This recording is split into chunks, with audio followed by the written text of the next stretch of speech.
The moment a top German engineer touched the captured silver skin of a B-29, he didn't see an enemy plane.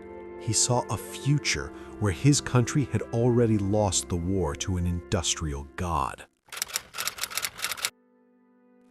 In July 1944, the Pacific War moved with a rhythm of fire and exhaustion.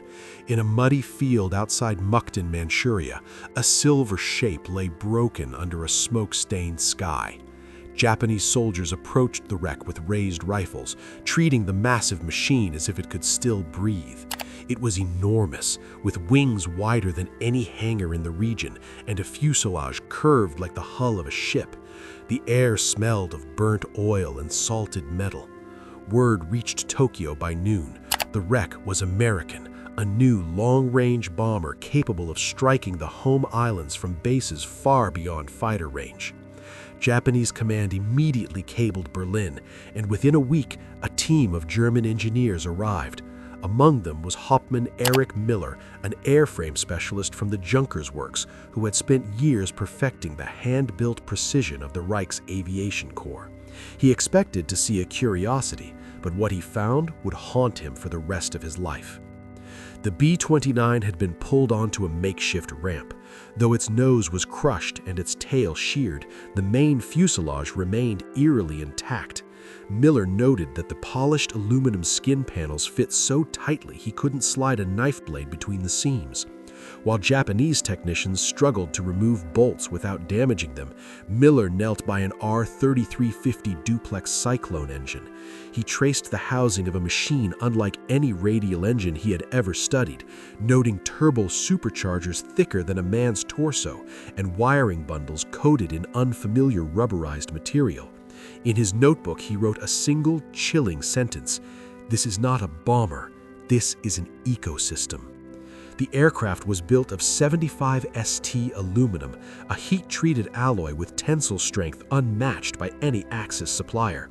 It featured continuous, unbroken panels shaped by massive hydraulic presses rather than the patchwork plates used in Europe.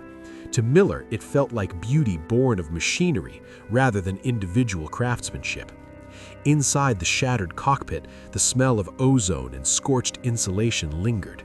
The German team found sealed joints and pressurized conduits, with a layout arranged for comfort as much as control. There were padded seats, thermal linings, and adjustable lighting. Miller remarked to his colleagues that while they were still building aircraft by hand, the Americans were building them by civilization. He realized that the Reich's obsession with the artisan engineer was now obsolete. This wreck was proof that America had moved into a state of pure industrialization. As the Japanese and German engineers argued over measurements, one man compared the surface finish to that of a commercial automobile. Another disagreed, noting it was even finer, manufactured like a consumer good for the future of war. When a soldier scraped away mud to reveal a plate stamped with the name Boeing, Miller felt a wave of terror. Boeing wasn't a genius or a hero, it was a factory. The realization settled in his chest like a stone. The Allies had built systems that could replicate perfection thousands of times over. The technical team spent days dissecting the silver giant piece by piece.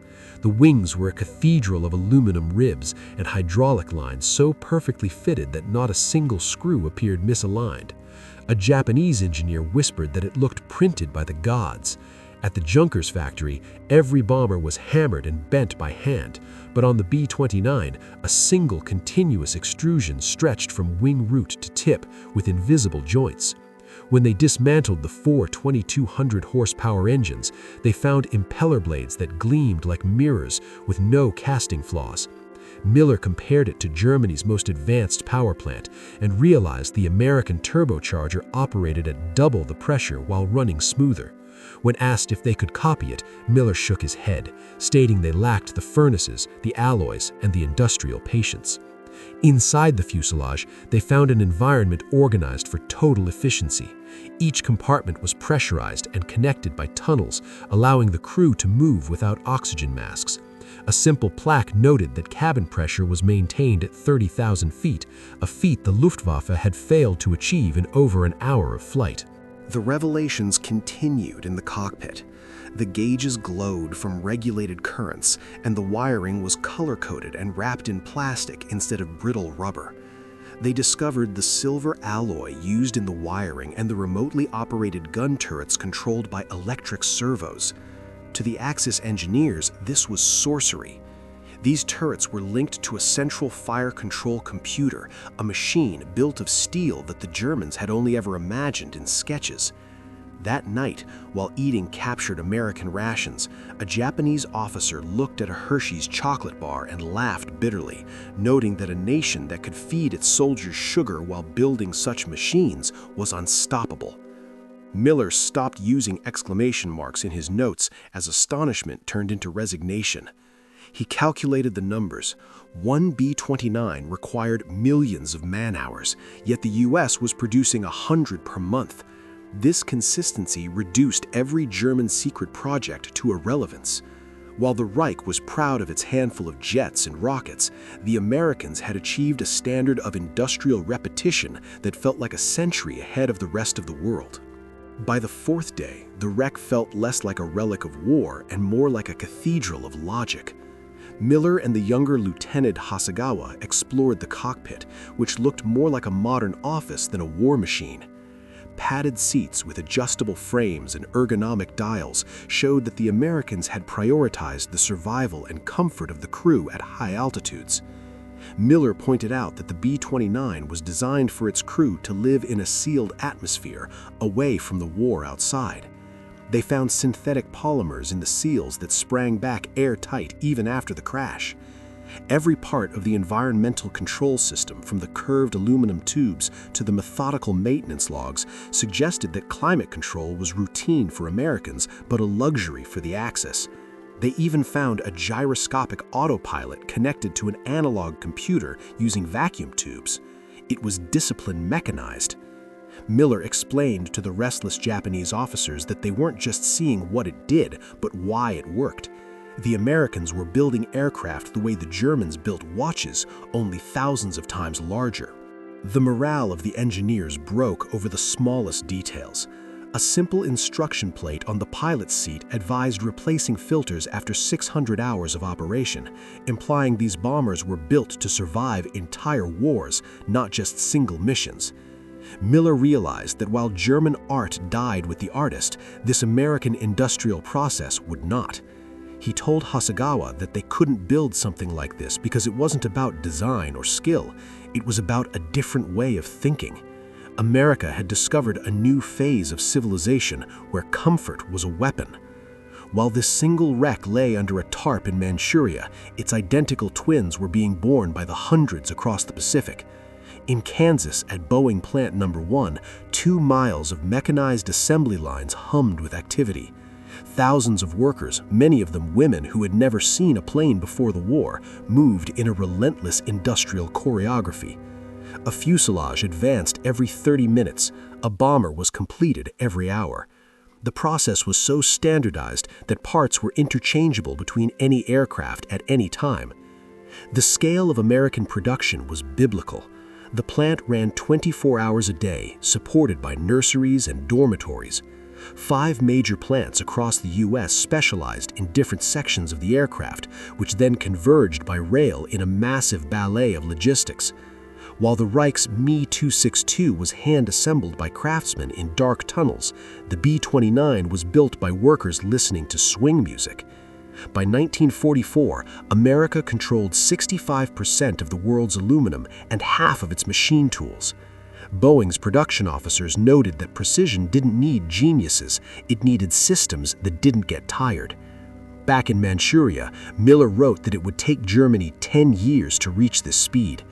The American war machine had become self-aware, with conveyor belts, synchronized clocks, and procurement officers calculating material by the ton. Yet the work remained human, with workers signing their initials and scribbling good luck messages inside the bomb bay doors. They worked with momentum rather than hatred. By August 1944, the 500th B-29 rolled out to the sound of a brass band, a living monument to repetition. In September 1944, The stripped bones of the B-29 were sent to Tokyo for Project Kokenki, an attempt to replicate the bomber. However, the project failed almost immediately. The alloys wouldn't cut, the dies cracked, and the tools built for light fighters couldn't handle the 60-ton giant. The American manufacturing process required hydraulic presses that simply didn't exist in Japan. What Americans shaped in seconds, the Japanese couldn't reproduce in weeks.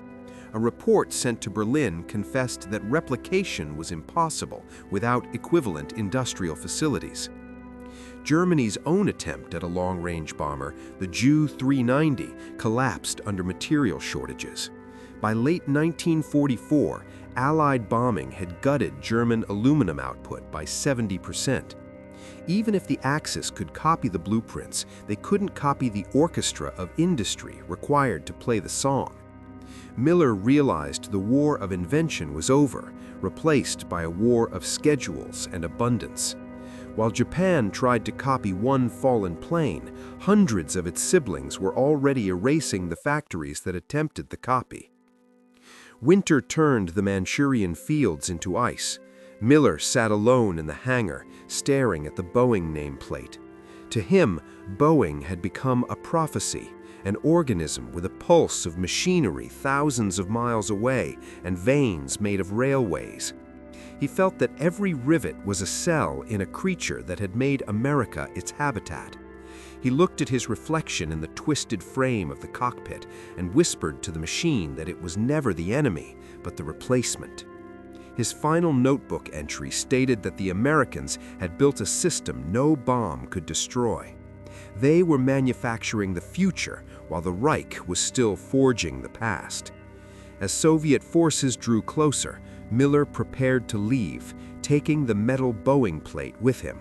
He would carry it through defeat and captivity as a reminder. Years later, standing in a rebuilt Berlin, he would see the same perfection in the first jetliners. He realized he hadn't just studied a bomber in that frozen hangar, he had studied the 20th century. After the war, the B-29 wreck in Manchuria rusted into a fossil, but the factories in Wichita and Seattle never stopped. They transitioned from bombers to civilian airliners and cargo transports. In 1945, the U.S. produced more steel than the rest of the world combined, turning its war machine into a global economy. The same blueprints that birthed the Superfortress became the foundation for a world of abundance. When Miller was released from captivity and saw the Marshall Plan factories rising in Munich, he recognized the standardized presses and interchangeable tools. He realized that even peace had become a product of this industrial process. The B-29 had defined an era of modularity and efficiency. Historians called it the arsenal of democracy, but Miller knew it was industry that had built democracy.